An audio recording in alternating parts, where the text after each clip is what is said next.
Bienvenidos hermanos y amigos nuevamente a este estudio de la palabra de Dios, y hoy pues vamos a considerar el capítulo 3 del libro de Santiago y vamos a dar lectura a verso 1 y 2. Dice la escritura lo siguiente: Hermanos míos, no os hagáis maestros muchos de vosotros, sabiendo que recibiréis mayor condenación, porque todos ofendemos muchas veces. Si alguno no ofende en palabra, este es varón perfecto, capaz también en refrenar todo el cuerpo.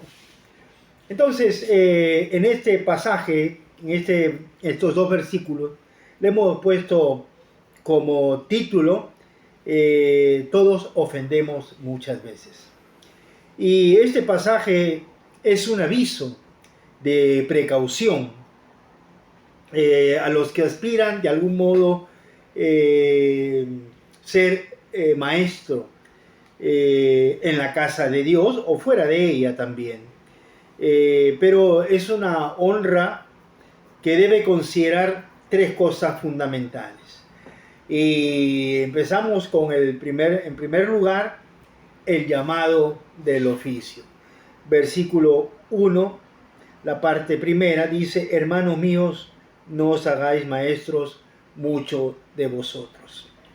La palabra maestro viene del griego didaskaloi, y nosotros lo encontramos en algunos pasajes de la escritura.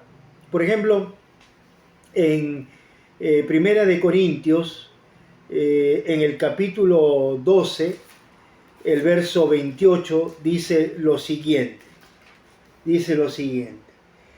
Y aún nos puso Dios en la iglesia, primeramente apóstoles, luego profetas, lo tercero maestro.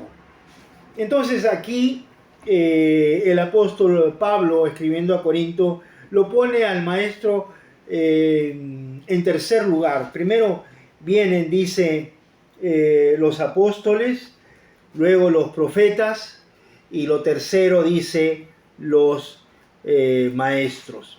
Entonces, vale decir entonces, el objetivo de un maestro o el oficio del maestro es una vocación de servicio, ¿no? Pero antes de continuar, hay otro pasaje que es bueno leerlo. Hechos, el capítulo 13, el verso 11. Dice así: ahora pues, he aquí la mano del Señor. Hechos capítulo 13, versículo 1. Había entonces en la iglesia que estaba en Antioquía profetas y maestros. Nuevamente aparece la palabra maestros en este pasaje. Y por último, Efesios capítulo 4, versículo 11. Y él mismo constituyó a unos apóstoles, a otros profetas, a otros evangelistas, a otros pastores y maestros. Entonces aquí aparece nuevamente la palabra maestro. Sin embargo, Santiago, en la carta que estamos leyendo, dice: no os hagáis maestros, como decíamos, el oficio del maestro es una vocación, y por eso es que en Primera de Timoteo, el capítulo 3, Primera de Timoteo, dice así: palabra fiel, si alguno anhela obispado, buena obra desea. Entonces, muchas veces debo tener la guía correcta de servir a Dios, de edificar a la iglesia y buscar a los perdidos que no tienen a Cristo en su corazón.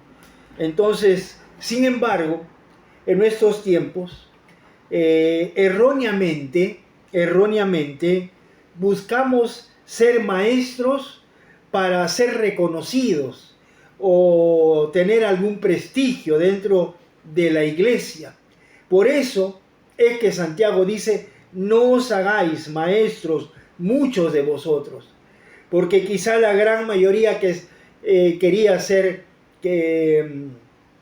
reconocido dentro de la iglesia, entonces entraban como maestros de la palabra. Así que si nosotros queremos ser maestros, tenemos que ir conforme a nuestra vocación de servicio, no de reconocimiento, no de un prestigio, sino por el contrario, poder servir. Por eso nuestro Señor Jesucristo, cuando estaba en la tierra con sus discípulos, pues Él lava los pies a sus discípulos, indicando, pues, si bien es cierto, habla de la humildad, pero que también nosotros como maestros debemos tener esa actitud. Entonces, hay que considerar que el oficio de maestro es una vocación y requiere un llamado de Dios. En segundo lugar, la seriedad del oficio. La última parte del capítulo 3, versículo 1, la última parte dice, sabiendo que recibiremos mayor condenación. La seriedad es que los malos maestros recibirán mayor condenación. Aquellos que buscan prestigio, aquellos que buscan sobresalir erróneamente, entonces dice, llevarán mayor condenación. La palabra condenación viene del griego crino, o crina, que significa juicio. Nosotros sabemos que cuando uno enseña, cuando uno es maestro, la mirada de la iglesia está sobre uno, y lo miran y lo observan y de alguna manera ven no solamente lo que él habla, sino que también pasan con su maestro, ¿no es cierto?, para ver cómo reacciona en la vida cotidiana. Y como maestro debe vivir como Cristo. Y los discípulos, en este caso nuestros discípulos, entonces tienen que vivir como nuestro Señor Jesucristo. Y la vida del maestro debe reflejar su enseñanza, entonces, con su vida práctica también. En Lucas, el capítulo 12, el verso 48, dice lo siguiente. Verso 48, dice así: Mas el que sin conocerla hizo cosas de azote, será azotado poco. Porque a todo aquel que se le haya dado mucho, mucho se le demandará, y al que mucho se le haya confiado, más se le pedirá. O sea, si tú eres un maestro, se supone que tú conoces un poco más acerca de la palabra. Pero como dice acá, como dice este versículo, dice, porque a todo aquel a quien se haya dado mucho, mucho también se le demandará. Vale decir que su vida tiene que estar reflejada conforme a la palabra. Además, cuando no somos fieles al Señor, entonces traeremos mayor castigo. Por eso en Marcos, el capítulo 12, dice así, 12, versículo 38 al 40, dice así: Entonces Jesús le dijo, ¿no sabéis lo que pedís? ¿Podéis beber del vaso que yo vivo o ser bautizados con el bautismo con que yo soy bautizado? Ellos dijeron, podemos. Jesús le dijo, a la verdad del vaso que yo bebo beberéis, y con el bautismo con que soy bautizado seréis bautizados. Pero el sentaros a mi derecha y a mi izquierda no es mío darlo, sino aquellos para quienes está preparado. Entonces, encontramos entonces aquí que todas las miradas de nuestros discípulos o de la gente que nos escucha, siempre mirará nuestra vida, y siempre y cuando nosotros seremos buenos discípulos, cuando lo que decimos, eso hacemos. Hemos visto el llamado del oficio. En segundo lugar, hemos visto la seriedad del oficio. Y en tercer lugar, vamos a hablar la enorme responsabilidad del oficio. Versículo 2 dice, porque todos ofendemos muchas veces. Si alguno no ofende en palabra, este es varón perfecto, capaz también de refrenar todo el cuerpo. Podemos ofender de palabra, y de alguna manera quizás algunos de nosotros pues hemos ofendido a otras personas con palabras. Con la lengua nosotros podemos hacer mucho bien, o también podemos hacer el mal. Entonces, con la lengua podemos aconsejar, podemos animar, podemos consolar, podemos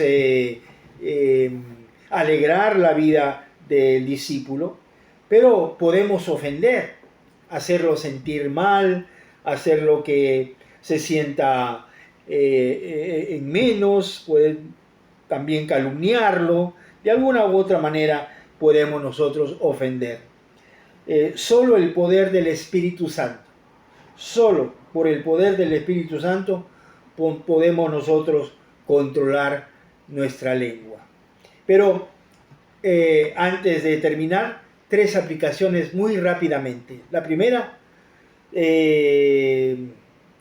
debemos tener cuidado con los problemas de la lengua.